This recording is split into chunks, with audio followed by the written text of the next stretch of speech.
먼저 하나님의 말씀 사무엘하 22장 2절로 3절의 말씀입니다.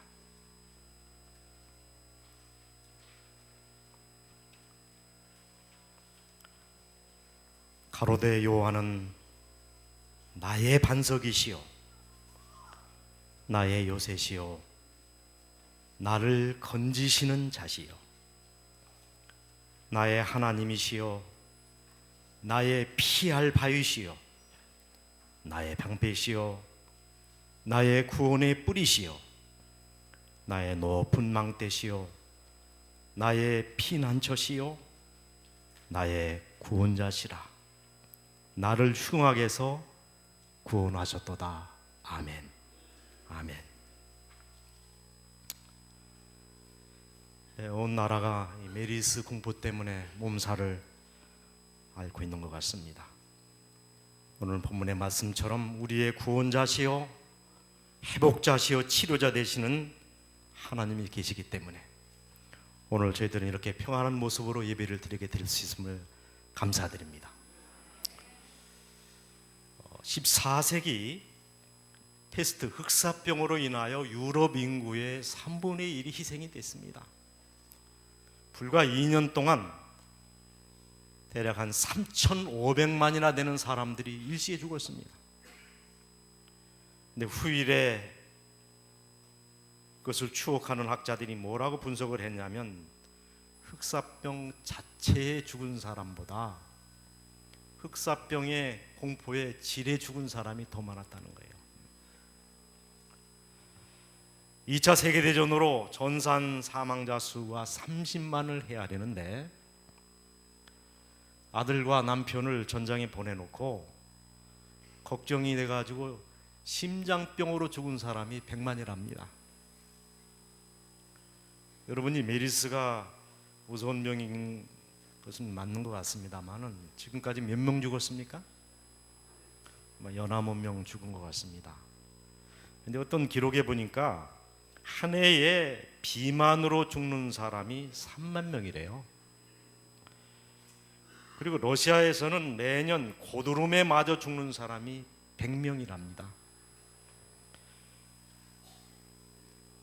매년 침대에서 떨어져 죽는 사람이 450명이고 비행기 추락으로 목숨을 잃는 사람이 1200명. 교통사고로 한 해 죽는 사람이 몇 명인지 아십니까? 5,000명인데 몇 명이요? 5,000명인데 자동차를 타고 가다가 핸드폰 문자를 보내면서 죽은 사람이 여러분 6,000명이랍니다. 이 교통사고로 죽은 사람보다 문자 보내다 죽은 사람이 더 많다는 얘기예요. 너무 걱정하지 마시기 바랍니다. 진짜 무서운 병은 무슨 병입니까? 치사율 100%. 치사율이 10%가 아니라 100%인 질병이 있습니다. 무슨 병에 걸리면 100% 죽습니까? 죄병입니다. 무슨 병이요? 죄병에 걸리면은 근데 사람들이 참 이상해요. 교통사고를 당했다 그러면 애달파하고 무슨 질병 때문에 사망했다면 우리가 가슴 아파하는데 늙어서 죽었다 하면은 어떻게 생각하십니까? 여러분 늙어서 죽든 병들어 죽든 죽는 것은 뭡니까? 이건 상식이 아니라 비상식입니다. 창조가 아니라 파괴입니다. 순리가 아니라 영리입니다. 이게 죄의 싹슨 성경은 뭐라고 얘기합니까? 사망이라고 얘기합니다. 하나님이 제일 싫어하는 것이 뭐냐면은 죽는 거예요. 그래서 로마 에스겔서 33장 11절에 보니까 여호와의 말씀에 나의 삶을 두고 맹세하나니 나는 악인이 죽는 것조차도 어떻게 해요? 기뻐하지 않는다 그랬어요. 우리는 못된 짓을 한 사람이 죽으면 어떻습니까? 시원해합니다. 하나님은 악인이 죽는 것까지도 가슴 아파한다는 거예요. 그래서 피투성이라도 살라고 말씀하시는데 최고의 명령이 무슨 명령이냐면 십계명이 아니라 살라, 생명이라고 하는 명령입니다. 우리는 살아야 합니다. 이 죄가 결국에는 사망을 가져오는데 이 죄에게 종류가 있다는 사실을 알아야 됩니다. 사람은 이제 죽이는데요, 사람이 죽는데 고범죄가 있습니다. 작심을 하고 계획을 해서 죽이는 거예요. 예를 들어서 이 검사가 살인 사건을 심리할 때 칼을 이렇게 잡고 사람을 찔러서 죽인 거하고 이렇게 잡고 찔른 거하고는 어떻습니까? 죄질이 다르게 판단합니다. 이렇게 잡고 이렇게 한 것은 뭡니까? 사과 같은 걸 깎다가 화가 나가지고 어떻게 충동적으로 할 수 있는데, 이렇게 잡았다는 것은 뭡니까? 이미 살해가 있다는 거예요. 그래서 하나님께서는 이런 말씀을 하십니다. 종로예계단에 하나님께서는 모든 죄를 다 동등하게 여기지 않으신다. 사람들이 평가할 때와 같이 하나님께서 평가하실 때 죄에도 등급이 있다 그랬습니다. 죄에도 뭐가 있다고요? 결과가 똑같이 사람이 죽었다 해서 똑같은 벌을 받는 것이 아니라 죄마다 경중이 있고 하나님 볼 때는 등급이 있다는 거예요. 근데 죄를 처리하시는 하나님의 방법은 뭐냐면, 민수기 35장에 보니까 일반적인 법은 그 교살자를 반드시 죽일지니라, 피를 보수하는 자가 그 교살자를 친히 죽일 것이니. 내가 어떤 사람에게, 우리 가족이 어떤 사람에게 그저 상해를 입었으면 어떻게 갚으라고 하면 똑같이 눈을 상하게 했으면은 상대의 그 죄를 범한 사람의 눈을 뽑고, 손을 상하게 했으면 똑같이 손가락을 그렇게 하고, 발을 상하게 했으면 발을 자르고, 상하게 한 만큼 그만큼 벌을 받게 하는 것입니다. 근데 이런 사고가 있을 수 있습니다. 사람이 죽었는데 변사체가 있는데 누가 죽였는지를 모릅니다. 그런 경우에는 신명기 19장 5절에 보니까 신명기 21장에 보니까 혹시 피살한 시체가 들에 엎드러진 것을 발견하고 그 죽인 자가 누군지를 알지 못하거든 그 피살한 곳에 제일 가까운 성읍 사람들에게 책임을 물으라 그랬습니다. 요즘같이 교통이 빈번한 세상이 아니기 때문에 틀림없이 가장 가까운 도성에 누군가가 했을 테니까 모르지만은 석권죄를 드림으로 말미암아 죄를 용서받게 그렇게 하신 겁니다. 근데 문제는 부지중에 지은 죄는 어떻게 할 것인가? 고의성이 없는 살인, 도무지 의도가 없었는데 실수하여 사람을 상하게 했을 때는 어떻게 해야 되는가?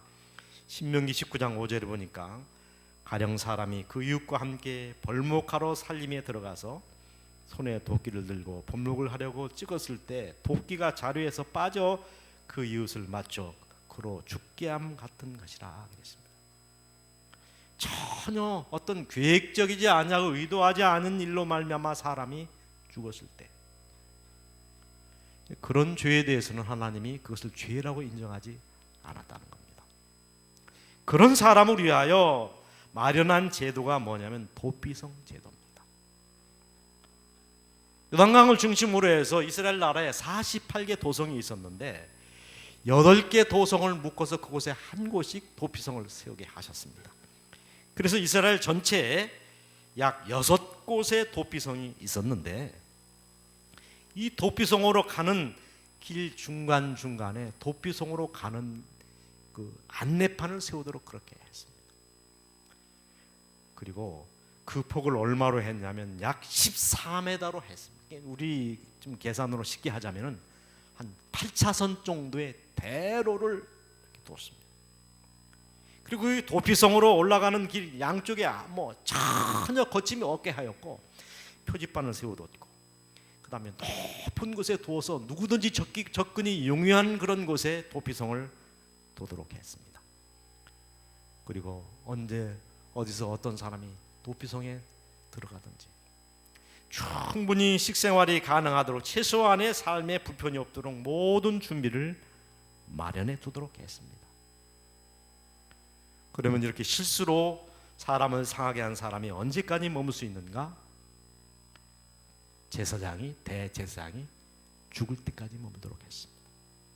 이 이야기는 뭐냐면 이 대제사장이 죽으면 즉시로 귀가하도록 했는데 그 이유는 대제사장이 피의자의 죄를 친히 담당한 곳으로 여겼기 때문에 그런 것입니다. 그렇다면 여기서 이 대제사장은 누구를 가리키고 있습니까? 예수님을 가리키는 것입니다. 예수님. 자, 그런데 요단 서편에 가데스, 세겜, 헤브론, 요단 동편에 베셀, 길리알, 라몬, 골란, 이렇게 동편과 서편에 도피성을 두도록 했습니다. 그런데 이 도피성은 누구를 상징한다고요? 예수님을 상징합니다. 첫 번째 도피성인 가데스. 이 가데스는 원어의 뜻이 거룩하다, 구별되다 그런 뜻을 가지고 있습니다. 사실 이 도피성 안으로 들어와서 도움을 요청하는 사람들은 대부분 사람을 해롭해야 했기 때문에 그 사실을 모르는 사람이라면 그저 그 사람이 반드시 죽어야 할 사람입니다. 그럼에도 불구하고 어떤 잘못이 있다 하더라도 도피성 안에 들어오면 모든 것이 용서되고 모든 것이 용납됐습니다. 로마서 8장 1절로 3절에 보니까 그러므로 이제 그리스도 예수 안에 있는 자에게는 결코 뭐가 없다고요? 정죄함이 없다. 어떤 죄를 범했든지 일단 도피성 안에 들어온 사람에게는 그 생명이 보존되었던 것처럼 예수님 안에 있는 사람에게는 하나님께서 절대로 그 죄책을 묻지 않겠다는 것입니다. 감사한 말씀입니까? 그래서 이 바울 신학을 한마디로 요약하면 in Christ입니다. 로마서의 핵심이 뭐냐면 in Christ, 예수님 안에. 예수님 안에 머무는 사람은 결코 내가 내 죄를 따지지 않겠다. 그래서 화이트빈이 유명한 말을 했습니다. In ourselves we are sinner. 우리는 우리 자신 안에서는 언제나 죄인이다. But in Christ we are righteousness. 예수님 안에서는 언제나 의롭다. 그러므로 우리 자신을 바라보는 한 내가 의롭고 구원받을 수 있다고 하는 사실을 확신을 가질 수 있는 사람은 세상에 아무도 없습니다. 우리가 바라봐야 할 것은 내가 아니라 십자가인 것입니다. 그 골고다 언덕에서 나를 대신해서 예수님이 무엇을 하셨는지, 그래서 십자가는 우리에게 소망이 되는 것입니다. 그런데 민수기 35장 22절에 보니까 그러나 살인자가 어느 곳에 있든지 그 피하였던 도피성 지형 밖에 나갔다 하자 그랬습니다. 도피성 안에 들어와서 생명을 보존했던 사람이 밖이 그리워서 밖에 나가는 순간 그 사람은 어떤 사람이 됩니까? 여기 보니까 피를 보수하는 자가 도피성 지형 밖에서 그 살인자를 만나 죽일지라도 그를 위하여 피 흘릴 죄가 없나니 그랬습니다. 나가면 어떻게 되는 것입니까? 보호가 끝난다는 거예요. 예수님 안에 있으면 항상 우리가 의인이지만은 예수님 밖으로 나가면 우리는 어떻습니까? 죄인이라는 겁니다. 그런 의미에서 오늘 이 자리에 앉아 계신 여러분들은 다 어떤 사람들입니까? 도피성 안에 들어온 사람들입니다. 우리가 부족하고 연약할지라도 여러분 끝까지 이 교회 안에 머무르는 사람은 뭐가 있냐면은 안전함이 있고 속죄가 있고 구원이 있습니다. 그래서 신명기 4장 4절에 보니까 지금까지 너희가 그리스도 안에 요 앞에 붙어 있는 자는 다 생존하였느니라 라고 말씀하십니다. 구원의 조건은 내가 어떤 사람인가가 중요한 것이 아니라 내가 어디 안에 머물러 있는가가 중요하다는 사실입니다. 그래서 열왕기상 1장에 보니까 아도니아가 솔로몬을 대항하여 모반을 일으켰지만 성전 안에 들어와서 뿔을 붙잡고 있는 동안에는 그의 생명이 유지되었던 거죠. 가데스 대신은 예수님 안에 머무르는 사람은 생명을 얻을 수 있다는 사실을 가르쳐 줍니다. 두 번째, 이 도피성을 세겜에 세우도록 그렇게 하셨습니다. 근데 이 세겜이라고 하는 지명의 본뜻이 뭐냐면 어깨, 힘, 능력 그런 뜻입니다. 어깨는 뭘 상징하죠? 힘을 상징합니다. 그래서 이사야는 예수 그리스도에 대하여 예언하시기를 이사야 9장 6절 이는 한 아이가 우리에게 낳고 한 아들을 우리에게 주신 바 되었는데 예수님이시죠. 그 어깨에는 뭐를 메었고 정사를 메었고 그랬습니다. 자, 예수님이 이 땅에 그 힘 있는 어깨로 무엇을 하기 위하여 오셨는가? 마태는 한마디로 요약합니다. 마태복음 8장 17절 이는 선지자 이사야라 하신 말씀에 우리 연약한 것을 친히 담당하시고 병을 짊어지셨도다 함을 이루려 하시니라. 예수님이 이 땅에 오신 목적이 뭐라고요? 우리의 죄를 짊어지시기 위하여 오셨다는 거예요.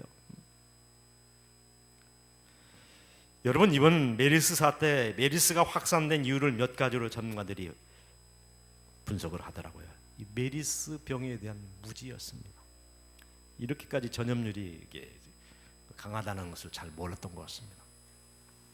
두 번째는 이 병에 대한 초동 대처가 미흡했다 이렇게 얘기를 하고, 또 한 가지 이유는 뭐냐면 환자가 그런 증상을 호소하고 병원에 가면은요, 병원에서 안 봐준다는 거예요. 우리는 받을 수가 없으니까 다른 병원으로 가고. 그래서 이 환자가 지금 급히 치료를 받아야 되는데 이것저것 병원을 전전하다가 병을 키웠다는 거예요. 병원 이기주의입니다. 또 한 가지는 막상 병원이 그 환자를 받아도 치료할 약이 없다는 거예요. 백신도 없고 예방약도 없고 특별한 치료제가 없다는 것입니다. 이유가 있습니다. 왜 여러분 이 메르스라고 하는 병을 고치기가 힘든 줄 아십니까? 이 병의 기저가 어떻게 되는지 여러분 잘 아셔야 됩니다. 증언보감 교회증언 5권 444페이지 그리고 증언보감 5권 443페이지 사단은 질병의 창시자이자 세상에 있는 모든 죄를 그다음 세상에 있는 모든 병을 누가 만들었다고요? 사단이 만들었다는 거예요. 메르스라고 하는 이 병, 치명적인 병을 하나님이 만드셨습니까? 아닙니다. 대쟁투 589페이지 잘 보십시오. 사단은 치명적인 병독을 공중에 뿌림으로 수많은 사람들이 질병으로 죽게 한다.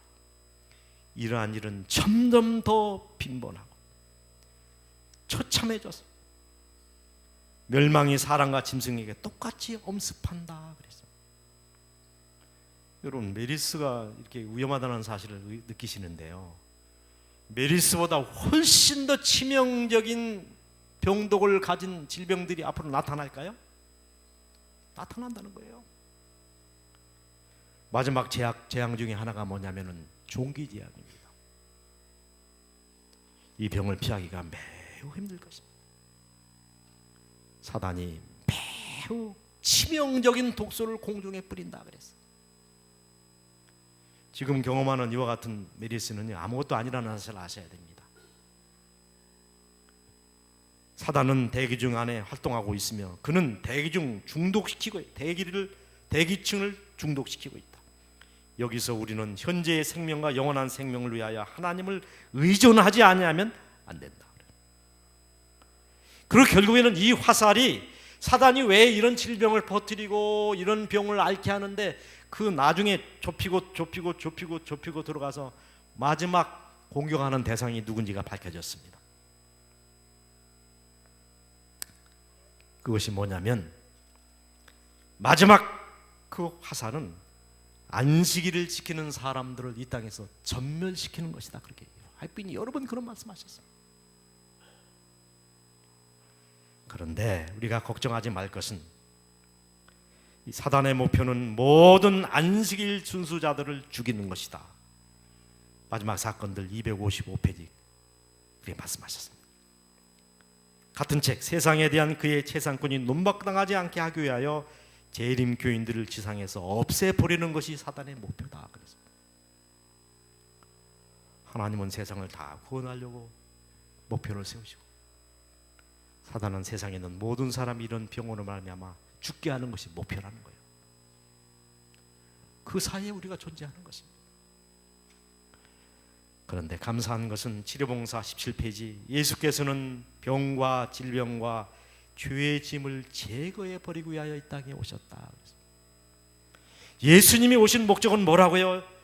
병을 짊어지시기 위하여 오셨다, 그렇게 말씀하십니다. 여러분, 여러 군데 이렇게 말씀하십니다. 거룩한 치료자 대쟁투 514페이지, 크신 치료자 사도행전 182페이지, 강력한 치료자 보감 180페이지, 권능의 치료자 286페이지, 능력의 치료자 가렵법원 기별 상권 295페이지, 심센 치료자 교회정원 사권 278페이지, 강한 치료자 교회정원 사권 579페이지, 위대한 치료자 구호봉사 125페이지, 능력이 많으신 치료자 설교 273페이지, 동정심이 많으신 치료자 그를 알기 위하여 46페이지, 온전한 치료자 건강하는 권면 502페이지. 하나님은 치료자시요 회복자시요 공급자시요 또 모든 천지 만물의 통치자이심으로 시인은 우주적인 찬양을 요구한다 그랬습니다. 우리가 때때로 이 땅을 살면서 기가 막힌 운동에 빠질 수가 있습니까? 없습니까?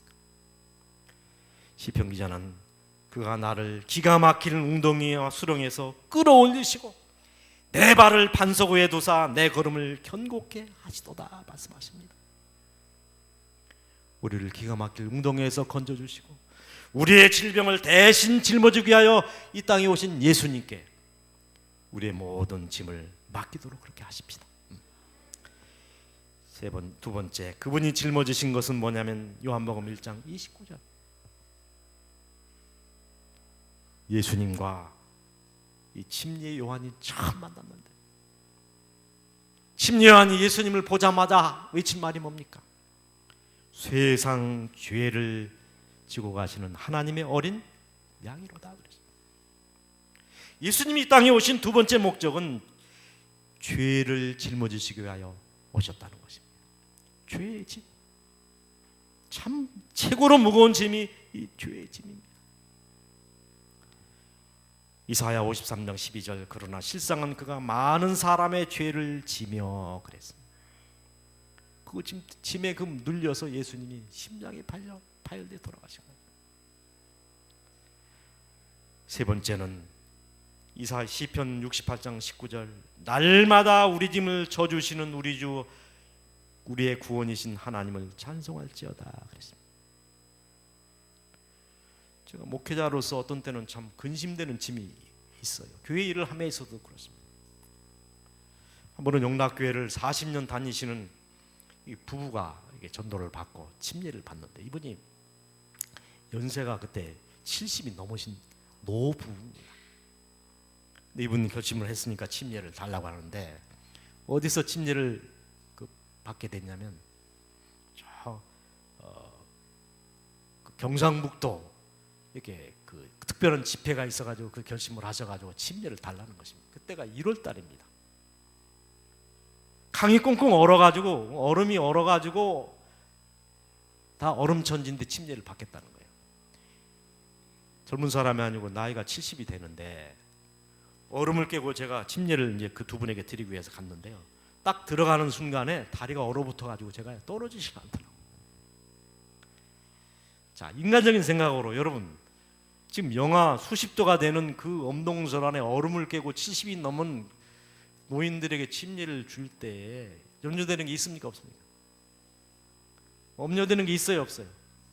무슨 염려입니까? 심장마비 걸릴 확률이 몇 프로입니까? 걱정이 돼요, 안 돼요? 내가 묻겠습니다. 여러분, 6천년 지구 역사상 침례 받다가 심장마비로 죽은 사람 있나요, 없나요? 예? 있어요, 없어요? 다 확인은 안 해봤지만은 저는 못 들어봤습니다. 있어요. 근심되는 중한 짐을 안 잊은 자 누군가 있습니다. 목회자에게도 목회자 나름의 짐이 있고 여러분의 짐이 있습니다. 그 짐을 어떻게 하라는 거예요? 여기 보니까 내 짐을 여호와께 맡겨버리라. 시편 55편 22절, 베드로전서 5장 7절, 너희 염려를 다 주께 맡겨버리라. 이는 저가 너희를 권고하심이니라. 힘 있는 어깨, 짐을 지시기 위하여 이 땅에 내려오신 예수님께 맡기라는 거예요. 맡기는 방법이 뭡니까? 예수님께 우리의 짐을 맡겨버리는 방법이 뭐죠? 기도하는 것입니다. 내가 가지고 있는 문제를 주님께 아뢰입니다. 내가 이런 걱정이 있는데 주님 들어주십시오. 그렇게 해서 기도 드리는 순간 내 문제는 내 문제가 아니라 누구의 문제로 바뀐다고요? 하나님의 문제로 바뀌는 거예요. 그래서 기도가 위대한 것입니다. 기도 드린다면 그 모든 염려를 주께 맡기고 주님께서 알아서 해주도록 하시는 것.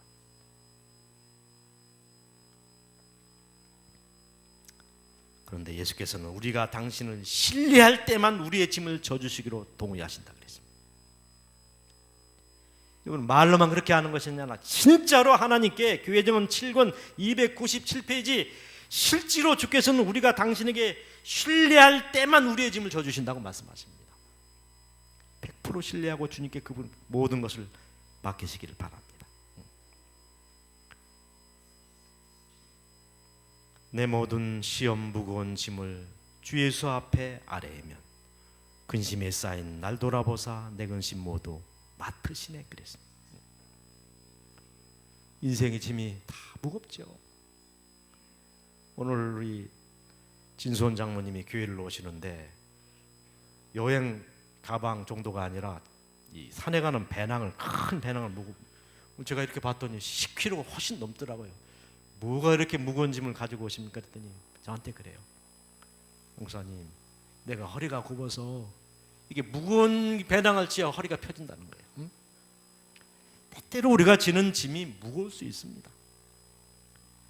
여러분, 그 짐을 때때로는 내가 져야 될 감당해야 될 짐이기도 하지만 그 짐을 하나님께 맡긴다면 져주신다고 약속해 주셨습니다. 세 번째, 헤브론에 하나님께서는 망대를 세우고 피난처를 두도록 말씀하십니다. 이 헤브론의 뜻은 뭐냐면 사귐, 교제, 친교입니다. 이 기독교는 사귐의 종교입니다. 엔카운터, 이 만남의 종교라고 그렇게 신학자들이 얘기합니다.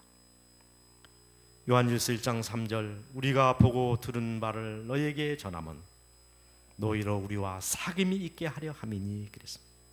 이 사귐은 신앙생활의 핵심이에요. 그래서 기도와 묵상과 명상을 통하여 그리스도와 대화를 나눔으로 사귀고 찬미를 통하여 곡조 달린 기도 아닙니까? 주님과 대화하고 경의 말씀을 읽음으로 말씀으로 주님과 교제하는 것입니다. 여러분, 우리가 유명한 말 했죠? 돈을 너무 의지하지 말라. 돈은 돌고 도는 것. 친구도 너무 목숨을 걸지 말라고 그랬습니다. 오늘의 친구가 내일의 원수가 될 수 있습니다. 명예도 마찬가지입니다. 독설가 한 사람의 독설로 말미암아 우리 명예가 실추될 수 있습니다. 그러나 우리의 영원한 친구 예수님은 우리를 영원히 배반하지 않을 것이라고 말씀하십니다. 그분과 교제하는 것입니다. 많이 대화하고 특별히 에녹과 침례 요한의 생애를 연구하라고 선지자가 말씀하는데 에녹은 대부분의 시간을 이 세상 사람과 사귀는 일을 즐겨하지 아니하고 은밀한 곳에 들어가서 주님과 교제했다는 거예요. 그래서 그가 오랫동안 이 에녹이 예수님과 교제하고 나올 때마다 그 얼굴에서 광채가 났는데 그 주변에 있는 많은 사람들이 에녹의 얼굴에서 나는 그 광채 때문에 두려워했다는 것입니다. 에녹과 침례 요한의 에녹과 예수님 하늘 사이는 한 발짝뿐이었다 그랬어요. 그는 자기를 예수님과 교제하는 중에 자기를 완전히 잊어버리고 주님과 교제하는 기쁨 속에 살았습니다. 이런 교제를 하나님께서는 우리에게 사귐을 요구하시는 것입니다. 네 번째, 이 도피성이 베셀입니다. 이 베셀은 요새, 안식처 그런 뜻입니다. 이 새들은 둥지에 어디에 두는가 봤더니 요새에 둡니다.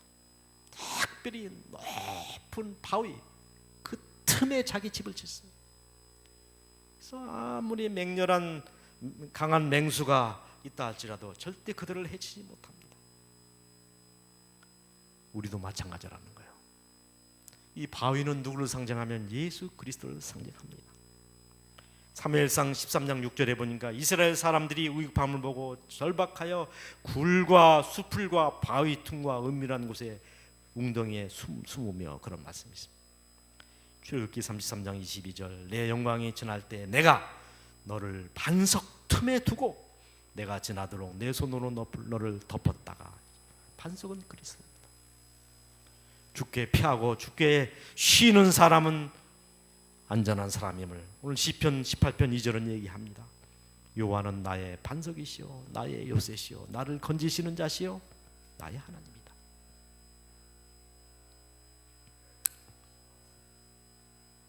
2차 세대전이 있기 전 유럽에 큰 부자가 있었습니다.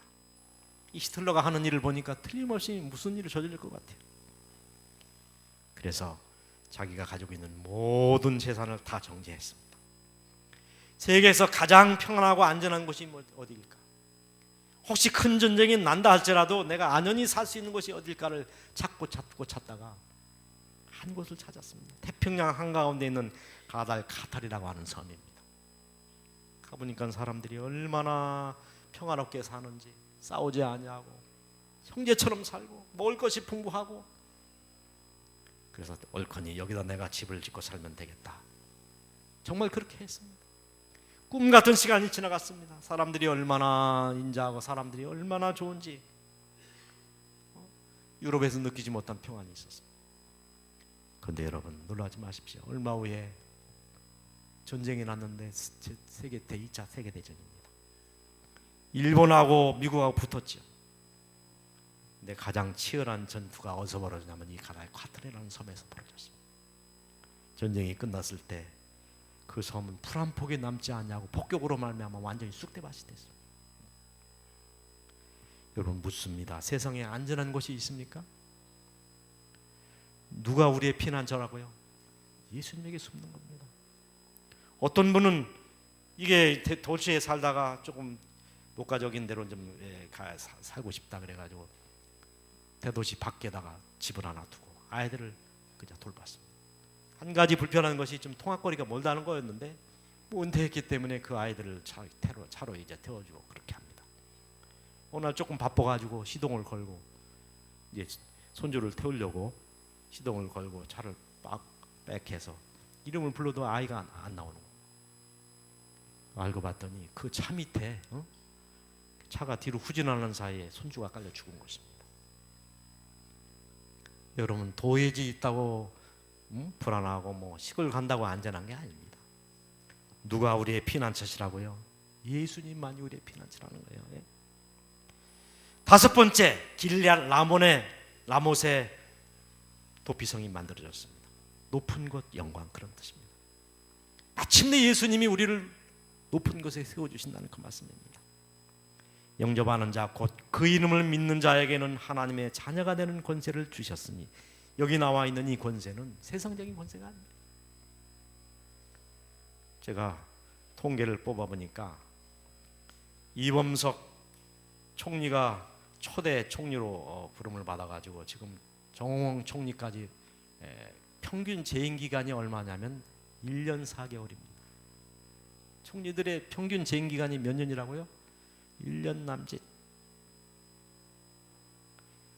그 다음에 장관들의 평균 재임 기간이 1년이 안 되더라고요. 근래에 와서는. 우리나라 대통령을 한 사람들이 대부분 감옥에 갔거나 총에 맞아 죽거나 자살하거나 그랬어요. 하나님이 우리에게 주시는 권세, 하나님의 자녀가 되는 권세는 주었다 뺏었다는 권세, 한시적인 권세가 아니라 영원한 권세, 한 번 주면 빼앗기지 않는 권세를 우리에게 주셨다는 것입니다. 여러분, 하나님이 높여주시는데 어떻게 우리를 내릴 수가 있겠습니까? 바벨론에서 느부갓네살 벨사살 앞에서 다니엘을 높이셨고, 애굽 바로 방황에서 모세를 높이셨습니다. 보디발 앞에서 요셉을 높이시고, 아하스웨로 앞에서 모르드게와 에스더를 높이셨고, 벨릭스 앞에서 바울을 높이셨고, 도미시안 황제 앞에서 요한을 높이셨고, 미국의 세상 많은 사람들 앞에서 우리를 높이실 것입니다. 그분이 우리를 높여주시는데 어떤 사람이 우리를 낮출 수가 있겠습니까? 천사보다 조금 못하게 하시고 영적인 선물에 보니까 십자가로 우리에게 주어진 생명은 아담이 잃어버렸던 생명보다 더 완전하고 더 충만하고 더 온전한 것이다. 우리가 마침내 하늘에 가서 얻게 될 그 지위는 천사보다 동등한 자리일까요? 천사보다 조금 못할 지위를 얻을까요? 천사보다 더 우월한 자리에 하나님께서 우리를 세워주실까요? 제가 그걸 잘 몰랐는데 선지자는 분명히 말씀하십니다. 우리가 십자가로 우리에게 주어진 생명, 이미 주어진 그 생명과 지위는 아담이 잃어버렸던 생명보다 더 완전하고 더 높은 차원의 천사들보다 위에 우리를 두신다고 약속해 주셨습니다. 감사한 일이죠. 여섯 번째, 이 도피성은 파산 곤란에 세우도록 했습니다. 기쁨, 감격, 행복, 그런 뜻입니다. 제가 미국 가서 라스베가스에 갔는데 마침 그 다음에 디즈니랜드를 갔는데 불꽃쇼를 하더라고요. 한 번 이렇게 쏘는데 뭐 몇 억이 든다고 그래요. 얼마나 휘황찬란한 불꽃놀이인지 모르겠어요. 근데 탈 때는 화려하고 감동스러운데 잠깐이더라고요. 한밤 자고 나면 허전함. 인간이 만든 기쁨은 이렇게 허무로 끝나는데 여러분, 하나님이 우리에게 주시는 기쁨은 영원한 기쁨이라는 것입니다. 그래서 선지자는 누누이 이렇게 말씀하십니다. 하늘을 얻는 것은 모든 것을 얻는 것이고 하늘을 잃어버리는 것은 모든 것을 잃는 것이다. 그래서 결론입니다. 그리스도만이 우리의 도피성이라는 거예요. 그분께서 나를 위하여 지신 십자가 그늘 밑, 그분의 따뜻한 가슴이 우리에게 영원한 피난처요 안식처라는 사실을 말씀해주고 있습니다. 그리고 그분의 교회가 세상의 도피처입니다. 교회는 반역한 세상에서 당신의 요새요 도피성이라고 말씀하십니다. 여러분, 제가 이 교회에 올 때마다 너무나 감격스럽고 감사합니다. 만약에 여러분 교회가 없었더라면, 이 세상을 사는 저희들이 피난처 되는 교회가 없었더라면 어떻게 될 뻔했습니까? 아직 교회 문이 활짝 열려 있고 이렇게 종교의 자유가 보장되어 있는 이 햇빛이 쬐는 시간 동안에 여러분 교회에 오셔서 열심히 기도하시고 그분을 만나시고 그분과 교제하시길 바랍니다.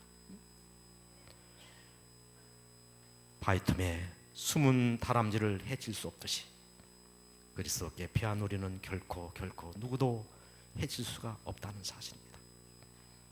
우리를 언제까지 인도해 주시는가? 하나님은 영영이 우리 하나님이시니 우리를 죽을 때까지 인도하시리로다. 아멘. 언제까지 인도해 주신다고요? 메리스가 창궐할지라도 여러분 걱정하지 마시기 바랍니다. 여기 말씀하십니다. 우리가 주님을 찾고 매일 변하는 생애를 살기만 하면 우리의 모든 불편은 없어질 것이고 모든 곤란은 돌파될 것이요 모든 복잡한 문제는 해결될 것이다. 선상본 145페이지. 하늘 아버지께서는 우리가 알지 못하는 수천 가지 방법을 우리를 위하여 예배해 두셨다. 우리의 사업은 세상으로 여기는 한 가지 원칙을 받아들이는 사람은 곤란이 사라지고 그들의 발 앞에 평탄한 길이 있는 것을 발견하게 될 것이다. 말씀을 마치겠습니다.